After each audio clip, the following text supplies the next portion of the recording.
Assalamualaikum warahmatullahi wabarakatuh. Pada hari ini, topik yang akan kita bincangkan adalah di bawah tema penyelenggaraan dan kesinambungan hidup. Topik yang akan kita bincangkan pada hari ini ialah bab 1, tingkatan 1, iaitu sel sebagai unit asas kehidupan. Jom kita belajar. Cuba tengok rumah anda. Apakah yang membina rumah anda? Yang membina rumah adalah batu bata. Seperti dinding sebuah rumah yang diperbuat daripada batu bata, benda hidup diperbuat daripada unit-unit asas yang dipanggil sel. Sel menjalankan semua proses hidup seperti respirasi, pertumbuhan, pembiakan dan perkumuhan. Badan kita terdiri daripada sel-sel. Siapakah orang pertama yang menemui sel? Pada tahun 1665, seorang ahli sains bernama Robert Hooke mencipta mikroskop ringkas untuk memerhatikan sekeping gabus. Dia nampak banyak struktur kecil berbentuk kotak dalam gabus itu. Dia menamakan struktur itu sebagai sel.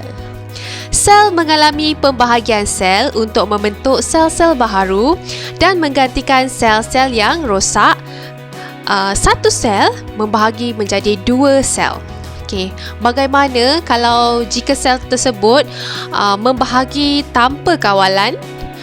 Okey, apabila sel normal membahagi secara berterusan tanpa kawalan, ini akan menghasilkan sel-sel kanser.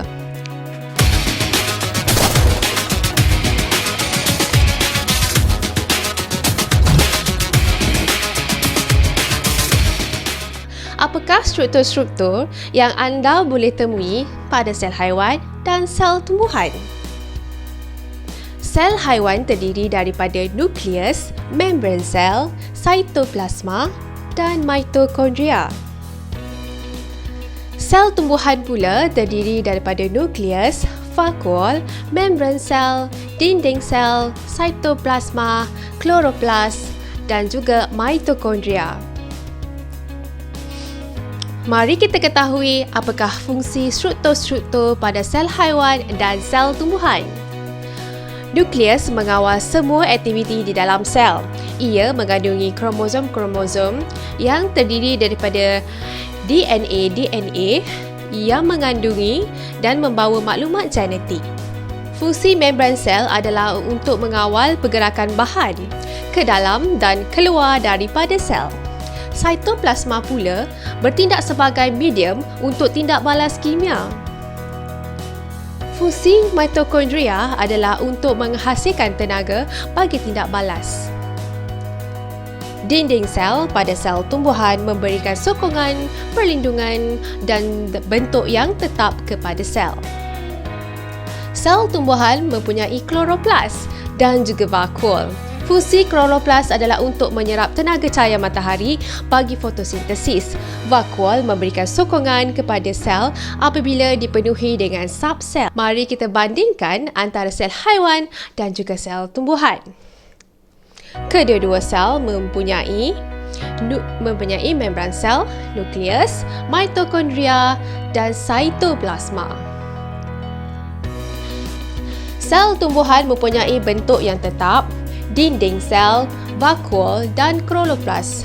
Sel haiwan tidak mempunyai bentuk yang tetap, dinding sel dan tiada vakuol dan tiada kloroplas.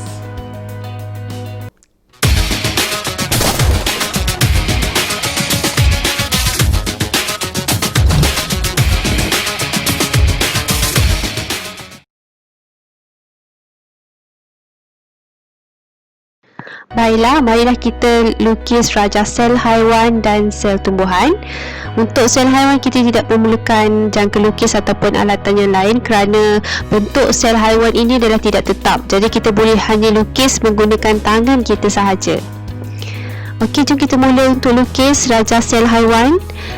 Okey, kita lukiskan membran sel dan nukleus. Kita warnakan nukleus tu hitam. Okey, dan kemudian kita buat titik-titik ni menandakan ia adalah sitoplasma. Dan yang terakhir kita akan label. Okey. Pastikan murid-murid melabel dengan menggunakan membaris. supaya kelihatan lebih kemas. Okey, ini adalah membran sel. Okey. Yang seterusnya adalah cytoplasma. Okey, yang bahagian dalam yang berbentuk jeli. Dan yang berwarna hitam ini adalah nukleus. Baiklah, mengapa kita tidak lukis mitokondria?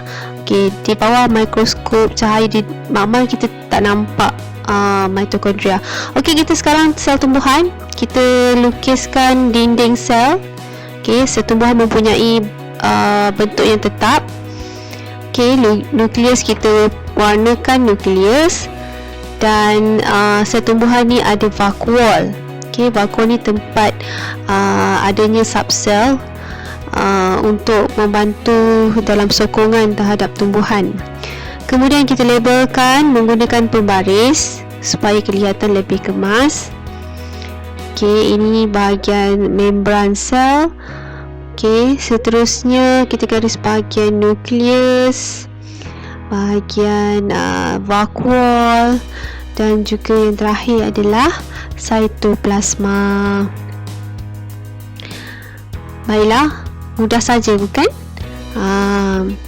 Okey, untuk sel tumbuhan, dalam sel tumbuhan terdapat kloroplas dan juga mitokondria, tapi kedua-duanya tidak dapat kita lihat di bawah mikroskop yang biasa yang ada di dalam makmal. Okey, untuk melihat organel-organel yang lebih dalam, kita perlu menggunakan mikroskop yang lebih tinggi kuasanya.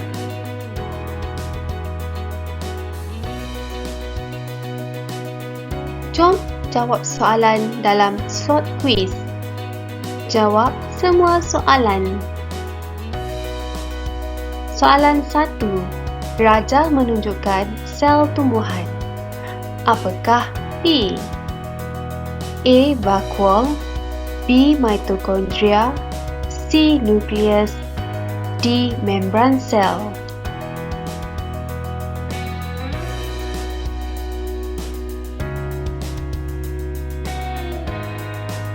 Jawapannya ialah vakuol. Soalan 2. Apakah fungsi R? A. Mengawal aktiviti sel, B. Mengawal pergerakan keluar dan masuk bahan, C. Memberi bentuk yang tetap, dan D. Memberikan sokongan kepada sel. R merupakan membran sel.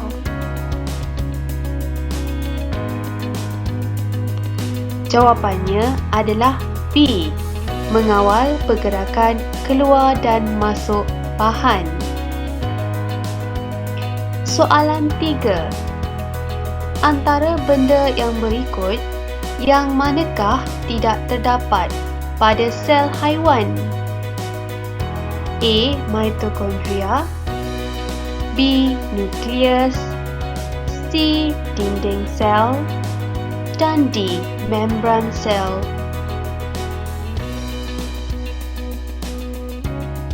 Jawapannya adalah C. Dinding sel. Dinding sel hanya terdapat pada sel tumbuhan sahaja. Soalan 4. Apakah yang terkandung dalam nukleus sel? A. Glukosa, B. Subsel, C. Asid deoksiribonukleik, D. Tindak balas kimia.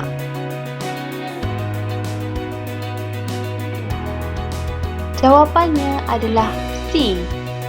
Asid deoksiribonukleik ataupun dipanggil sebagai DNA. Soalan yang kelima, yang manakah antara berikut wujud dalam sel haiwan dan sel tumbuhan? A. Kloroplas, B. Vakuol, C. Membran sel, D. Dinding sel. Jawapannya adalah C. Membran sel.